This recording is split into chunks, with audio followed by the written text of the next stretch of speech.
Oh, the reaction today, swift and surprised to President-elect Trump's choice to head the Department of Defense. Fox News host Peter Hegseth, a veteran of the Iraq and Afghanistan wars, but largely inexperienced to lead the world's most powerful military and one of the largest employers in the world. Even Republican senators were clearly caught off guard by the news. Trump just announced that he's nominating Pete Hegseth, the Fox News host, as his Secretary of Defense. Wow. What are your thoughts on that? I just said wow. Pete Hegseth was just nominated to be Secretary of Defense. Who? Pete Hegseth from Fox News. Do you have any reaction to this? Who? First of all, it surprised me. I didn't see it coming. I don't know who did. I don't know and I read, the thing I read the most every day are stories about the military, news stories. So I did not see it coming. NBC's Vaughn Hilliard is following this story on the ground near Mar-a-Lago. NBC's Julie Sirkin is on Capitol Hill, and retired four-star General Barry McCaffrey is an MSNBC military analyst. Okay, Vaughn, Pete Hegseth, wow. A lot of surprise on the Hill, unfamiliar to many of the power brokers there. What more can you tell us about him, and what do we know about why him? Why this choice? Again, those were the reactions of Republican lawmakers up on Capitol Hill. Pete Hegseth's name was not in the conversation as the potential head of the Pentagon. Let's be very clear. He is a decorated veteran. He served in the Army National Guard as a major. He served multiple tours in Afghanistan and in Iraq.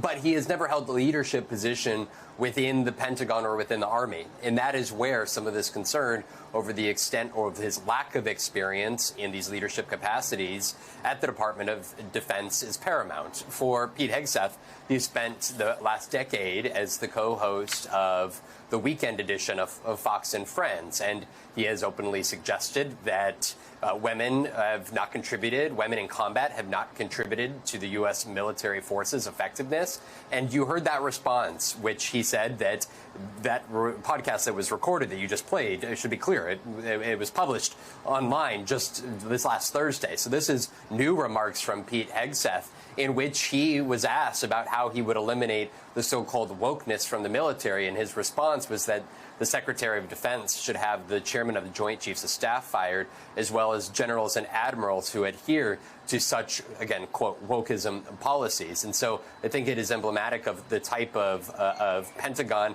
that Pete Hegseth has publicly said that should be implemented. Now, the question here is whether he could actually get confirmed by this Republican U.S. Senate, and then to what extent would he actually seek to remove some of the top military officials who would report directly to him. So, General, the head of a leading veterans organization wrote this, quote, Hegseth is undoubtedly the least qualified nominee for Secretary of Defense in American history and the most overtly political, adding kind of a dire warning, brace yourself, America. Does that feel a little Chicken Little to you, the sky is falling, or do you share his concerns about this choice? Well, look, I know and admire Paul Rieckhoff, and clearly this came out of left field.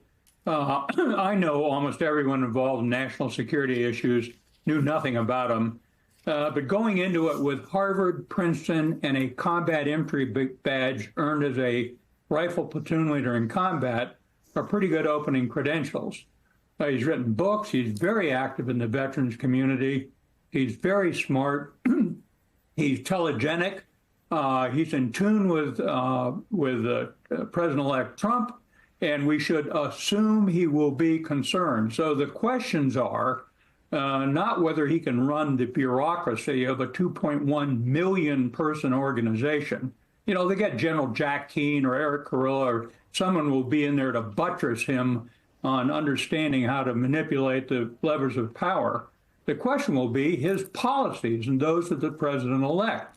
Will we turn Ukraine over to a murderous thug, Putin? What will happen in terms of peace in the Middle East? Will we abandon NATO, the foundation of our national security? Never mind the culture wars of, the U.S. Armed Forces is the biggest merit-based organization on the face of the earth. Women, minorities play a vital role in that defense. We got to question his policies.